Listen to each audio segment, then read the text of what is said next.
ఇది కేవలం నగరం కాదు, ఇది మోక్షపురి. ఇది దేవతల ఊహలకు కూడా అందని లోకానికి తలపు. ఇదే కాశీ.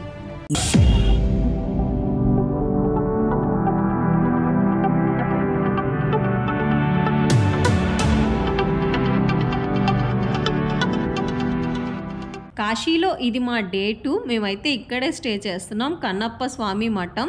రూమ్స్ వాస్ ఓకే అంత సూపర్గా అయితే ఏం లేవు, కానీ మేము వచ్చిన టైంలో ఎక్కడా ఖాళీ లేకపోవడంతో ఇక్కడే అయితే అడ్జస్ట్ అయిపోయాం. ఇంకా నిన్న నైట్ అయితే మణికర్ణిక ఘాట్ అయితే చూసుకొని వచ్చి పడుకుండిపోయాం. తర్వాత మార్నింగ్ అయితే లేచి ఫ్రెష్ అప్ అయిపోయి ఇంకా బయటకు అయితే వచ్చేసాం. టిఫిన్ చేద్దామని చెప్పి ఇడ్లీ అండ్ దోశ అయితే తినేసి అక్కడి నుంచి అయితే కొంచెం ముందుకి నడుచుకుంటూ వెళ్ళాం. ఘాట్స్ దగ్గరకు అయితే వచ్చేసాం.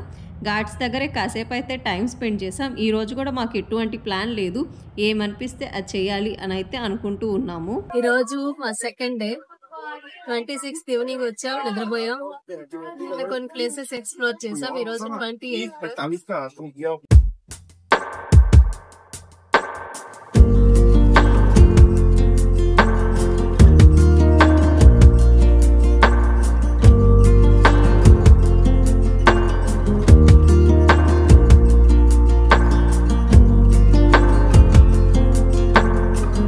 సో అక్కడి నుంచి మేమైతే కాశీ విశాలాక్షమ్మ టెంపుల్ దగ్గరకు అయితే వచ్చేసాం.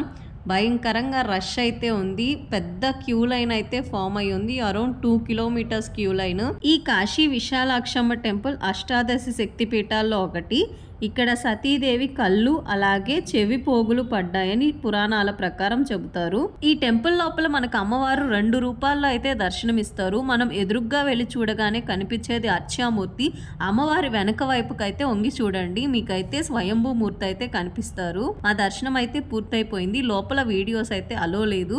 టెంపుల్ నుంచి బయటకు వచ్చాం. కొంచెం ముందరకైతే రాగానే మాకి ఆది అన్నపూర్ణాదేవి మందిరం అయితే కనిపించింది. చాలా అందంగా ఉంది అమ్మవారు అయితే. దర్శనం అంతా బానే జరిగింది, కానీ దీపం ఉండగానే ఇల్లు చక్క పెట్టుకోవాలనుకున్నారో ఏమో వీళ్ళు. ఈ టైంలో జనాలు బాగా వస్తున్నారు అని చెప్పి భయంకరంగా బిజినెస్ అయితే చేస్తున్నారు. మా కళ్ళ ముందే ఒక ఆవిడ తీర్థం ఇవ్వమని అడిగారు.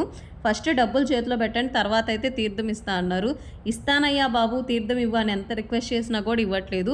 ఆమె అయితే ఒక 10 rupees తగ్గించి చేతిలో పెట్టారు. లేదు మొత్తం అమౌంట్ ఇస్తేనే తీర్థం ఇస్తాను అని అయితే చెప్తున్నారు. ఇంకా మిగతావన్నీ కూడా అక్షింతలు, చీర, ఏదైనా సరే కాస్ట్లన్నీ డబల్ ద రేట్ చేసేసి భయంకరంగా బిజినెస్ అయితే చేస్తున్నారు. ఒకవేళ డబ్బులు ఇవ్వలేదంటే మాత్రం పైనుంచి కింద దాకా చూసి అసలు మనిషిలాగా కూడా చూడట్లేదు. Too much of business. అసలు నాకైతే చాలా బాధగా అనిపించింది. అసలు ఎందుకు వచ్చానో ఇక్కడికనైతే అనిపించేసింది. తర్వాత అక్కడి నుంచి అయితే బయటికి వచ్చేసి ఇంకైతే స్ట్రీట్ ఫుడ్ ట్రై చేసాము.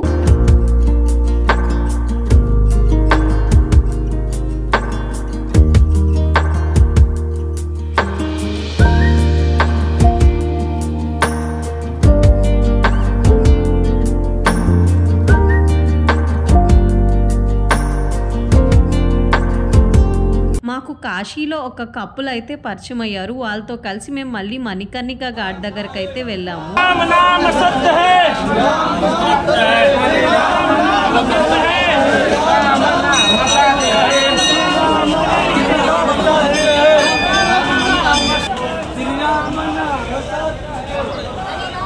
మీకెప్పుడైనా అసలు లైఫ్ అంటే ఏంటి అని తెలుసుకోవాలి అనిపిస్తే కాశీలోని మణికర్ణిక ఘాట్ దగ్గరకు అయితే రండి. టెంపుల్కి వెళ్ళి దర్శనం చేసుకుంటారో లేదో అది పక్కన పెట్టేస్తే ఖచ్చితంగా కాశీలో మణికర్ణిక ఘాట్ దగ్గరకు అయితే రండి. మీకు లైఫ్ అంటే ఏంటో కళ్ళ ముందే కనిపిస్తుంది. The place where death was celebrated. కాసేపు మణికర్ణిక ఘాట్ దగ్గర అయితే ఉండి ఆ తర్వాత మేమైతే కాలభైరవ స్వామి దర్శనానికి అయితే వెళ్తున్నాము.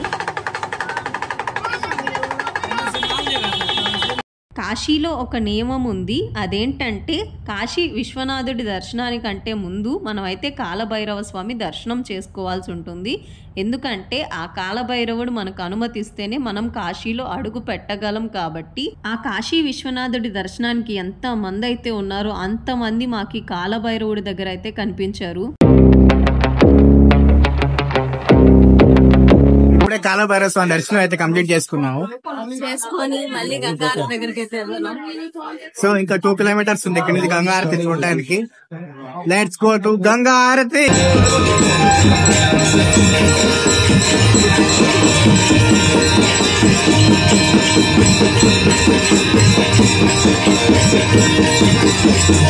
గంగా ఆరతి అయితే చూసుకొని అక్కడ నుంచి బయటికి రాగానే మాకు ఫుడ్ కోర్ట్ అయితే కనిపించింది. బాగా ఆకలేస్తుండడంతో కొన్ని ఐటమ్స్ అయితే ఆర్డర్ ఇచ్చి తినేసాం. దాంతో మా డిన్నర్ అయితే కంప్లీట్ అయిపోయింది. నెక్స్ట్ డే ఈవినింగ్ అయితే మాకు ట్రైన్ ఉంది. అంటే రేపు మేము కాశీ నుంచి వెళ్ళిపోతాం కాబట్టి ఈ రోజు అయితే ఘాట్లన్నీ తిరిగి చూద్దాం, ప్రశాంతంగా ఘాట్ల దగ్గర అయితే కూర్చుందాం అని అయితే ప్లాన్ చేసుకున్నాం. దాంతో మేము ఘాట్లన్నీ అయితే తిరిగి చూస్తూ ఉన్నాం.